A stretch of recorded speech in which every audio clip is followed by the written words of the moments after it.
From MTN News, this is Montana This Morning. I was kind of just shocked. I didn't really honestly believe it at first. A cross-country athlete now cited for a crash that injured a teammate. What we know this morning and how fellow MSUB classmates are responding. I'm John Shear in Yellowstone National Park, where a U.S. congressman showed up to help clean bathrooms today. I'll explain why Ryan Zinke decided to do that. That cancer word is always, it's a tough one for me. And surviving breast cancer, the difference one screening made for a Billings woman, and her message to those sharing her story. Those stories and much more coming up in the next hour. Good morning and welcome back to Montana This Morning on this Tuesday, October 7th. I'm Hailey Monaco here with Miller Robson. Good morning, Miller. Well, good morning, Hailey, and happy Tuesday, everybody. Yesterday turned out to be a gorgeous day. It was not as cold as it was on Sunday, but still below average. Let's take a look. But we're going to be warming up the next couple of days into the 60s today. We've got a lot of 70s in the forecast moving forward, and then some changes as we get into the latter part of the weekend. Our high yesterday at 57, well below that average high of 64. Our low of 39, just a few degrees below the norm. Our top gust of 27 miles an hour yesterday. Precipitation, of course, was dry, but for the month, we're over an inch, so we're in really good shape. In fact, we're well over our annual total for the year. We're plus 1 inches above that. So if we were not to have any more moisture, snow, and rain for the rest of the year, we would still stay above average for the rest of the season. So we're in pretty good shape there. But still some dry conditions out there. We're the last couple of months where we've ended the month in the hole. So we still got a little bit of work to do, even though we're pacing ahead. Temperatures out there right now in the 30s and 40s. We're the warm spot right now here in Billings, but there are some areas that still have those freeze warnings in effect. Williston, northeast Wyoming, also Cody, Graybull, Worland, Bighorn Basin, freeze warnings in effect through this morning. For us here in Billings, we're sitting at 41. Feels like 33. Humidity at 82%. Dew points at 36 degrees. Winds out of the southwest at about 14 miles an hour. Just another gorgeous day today. A lot of sunshine. Our high today up to about 67. So we're going to be on the flip side now. Going to be above average for the next couple of days. And then another cool down heading our way and maybe some more moisture. We'll take a look at that with our main forecast coming up. All right, sounds great. Thank you, Miller. Okay. And we have new details this morning on a serious crash involving the MSU Billings cross-country team. One athlete is cited for negligent driving while another remains hospitalized after a van carrying team members went off the road in Washington State. Now, Washington State Patrol troopers say 21-year-old Cicely Eagleton was driving south on State Route 127 near Dusty when she became distracted, veered off the road and hit an embankment and driveway. All 6 athletes in the van were hospitalized. 2 were airlifted with serious injuries. 5 have since been released, but 1 remains in a Spokane area hospital. Despite the crash, MSU Billings says the Yellow Jackets still plan to host their meet Friday. And this morning marks 4 days after that crash. Now the MSUB school community is reacting to the news, and our Isabel Sparts was on campus Monday hearing from students as they look to support their fellow student athletes during this difficult time. At MSU Billings, I feel like sports is a huge thing here at MSUB. it's a tight-knit sports community with over 200 total competing in fall, winter, and spring sports. I feel like the athletes have really good connections, and that's something that just shows what our school is. As far as like athletes and coaches go, I'm so close to every single one of them. But an accident over the weekend has left many on campus shaken. 6 members of the boys and girls cross-country teams were injured in a vehicle crash near Dusty, Washington. I was kind of just shocked. I didn't really honestly believe it at first. All suffered various injuries, according to Communications Director Dan Carter. According to Washington State Patrol, the driver was a student athlete and was cited with negligent driving. It's wild to think that these teams are so small that you're taking vans to go to your meets that are in Walla Walla, Washington. After hearing about the accident, track and field and cheerleading athlete Aiden Johnson worried for his own friends on the team. Very close friend that I had on the cross-country team. All I remember is just thinking like, man, that really could be anyone on any day, and you just have to put prayers up for honestly everybody on the entire team. And I'm just so glad everyone is okay. The school will also host its invitational meet on Friday, but it also emphasized that the safety of the athletes is of utmost importance and are focusing on their recovery moving forward. I just want the cross-country team to know that we'll be keeping them in our prayers and hope that everything just settles out well for them. In Billings, Isabel Sparts, MTN News. Isabel, thank you for the update. Well, another warning from Billings police this morning. Someone's trying to take cash in on a fake fundraiser tied to Dallas Stadium. Now, it's a situation that continues to appear in Billings after we told you about it last week. Flyers are circulating, asking people to drop off donation checks at a Broadwater Avenue address and make them payable to a Billings Alumni Association. But police say it's not a real fundraiser, and School District 2 has no connection to it. Now, officers checked the address and found the office space is vacant. Now, right now, investigators don't believe anyone's been scammed yet, but they're tracking down a possible suspect. Anyone with information is urged to call Billings Police. Mounting frustration this week with Billings Animal Control after a local woman says officers did more harm than help when her cat went missing. It comes in the wake of the meth incinerator malfunction at the Yellowstone Valley Animal Shelter, and now new disconnect between the shelter and Animal Control. The shelter says it does have space, but strays aren't always being brought in.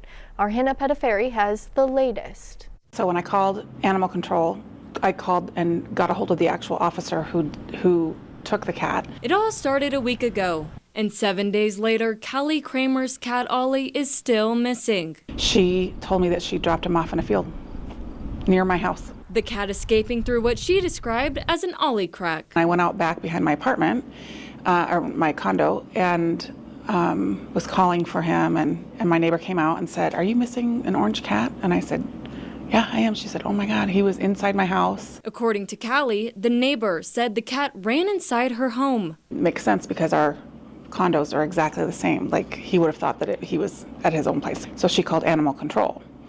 Animal Control came and picked him up and apparently dropped him off in a field somewhere near where I live. But the question remains. He's chipped, he's microchipped. They never checked for that.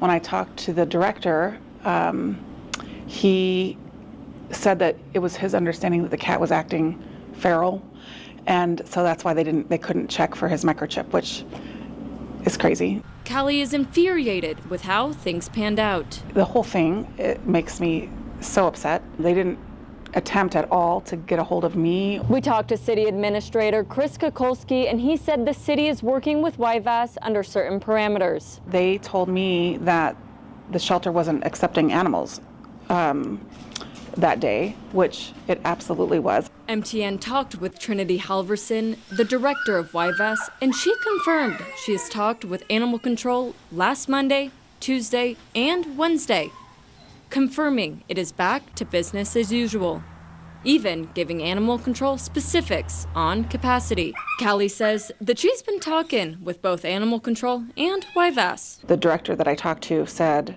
I don't know who you're talking to, because they'd be lying if they're telling you that they're accepting animals. So the disconnect remains, and at least one resident is still missing her cat. In Billings, Hannah Pettiferi, MTN News. Hannah, thank you.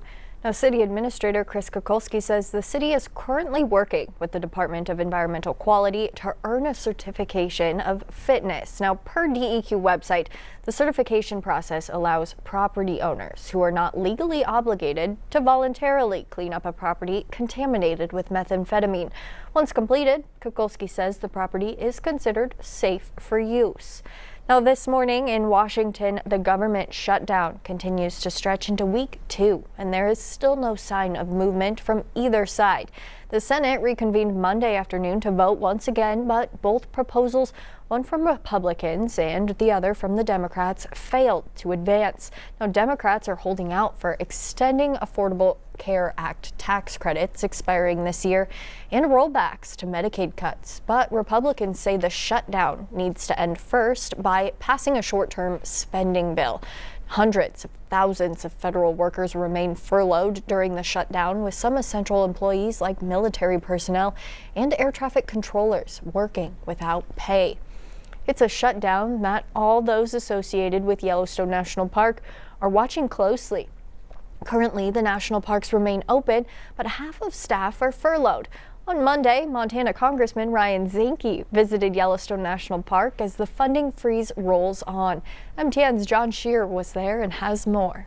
Zinke walked and talked with Park Superintendent Cam Shawley as they strolled through Mammoth. I talked to the superintendent and make sure things are running well, and they are.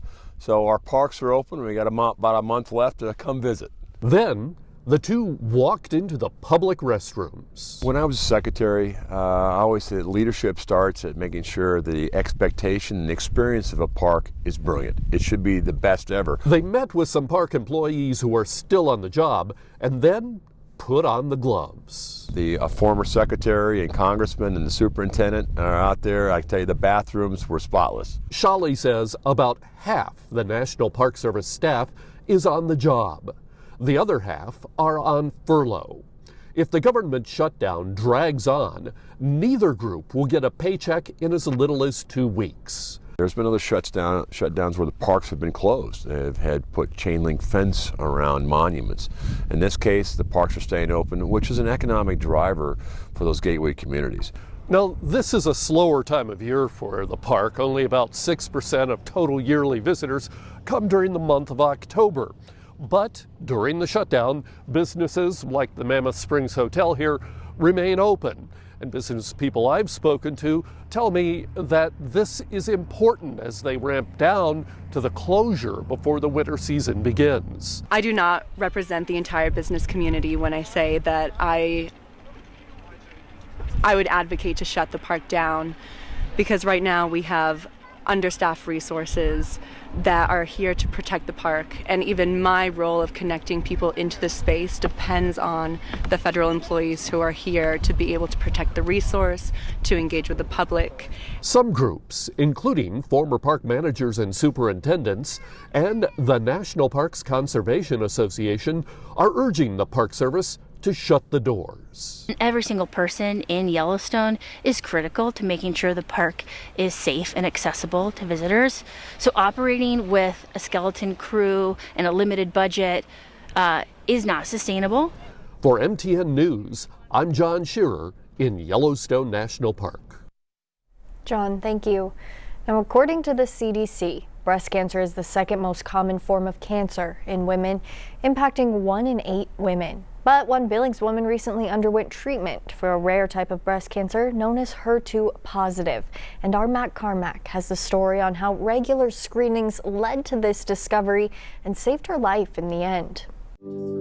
It's been a busy year for 61-year-old Renee LeSueur. It turned out to be the best possible way it could have worked out for me, really. But it's not the way she could ever envision after a life-altering discovery was made in February. What started everything, the ball kind of rolling was, I'd had a kind of a standard mammogram every year since I was probably 40. A regular screening a few years ago revealed 3 small calcifications in Renee's right breast. It was encouraged that she begin regular 6-month screenings to see if the calcifications meant a bigger issue. So one day when I came in, she did the mammogram. I went into a room, was told something's a little off. Usually we look for increasing calcifications, but the fact that one did disappear was enough for me to recommend the biopsy.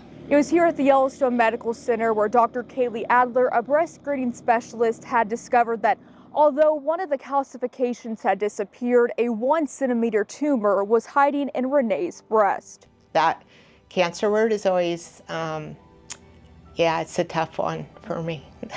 Renee's cancer was a little bit more of an uncommon type. It had a HER2 positive receptor on it, and the vast majority of breast cancers are HER2 negative. Renee attacked the diagnosis, deciding to undergo a lumpectomy and radiation to treat the tumor. Even though Renee says her story may be simpler than most, she's now an advocate for early screenings, as her tumor could have developed into something worse. Don't put it off and say, I'll do it the next year, or if they find something and they say, come in every 6 months, do it, because things can change. So current guidelines are to recommend annual screening mammogram at age 40, which has been shown to save the most lives. Now it's the end of 2025 and Renee is breast cancer free, although she's now taking an everyday medication to prevent the cancer from returning in the future. Yeah, I think Renee is just a great example of, being your own best advocate. In the end, through the pain and confusion, Renee tells me her breast cancer experience altered her perspective on life for the better. The best outcome was just to know how precious life is and just enjoy every day. And, you know, none of us know what tomorrow holds. So just go after all the things you want to do and enjoy it and, yeah, live life. In Billings, Matt Carmack, MTN News. Mac, thank you. And all week we will be featuring stories putting breast cancer awareness like this one in the spotlight. Then be sure to tune in Friday morning for the Survivors Breakfast. We are once again collaborating with the Scripps Howard Fund in support of survivors in the Billings area, with the money going to Pack the Place in Pink. Now we will have live coverage all morning long with our phone banks opening at 5:30 on Friday. You can find out how to help too. Just look for the pink tabs on ktvq.com to learn more.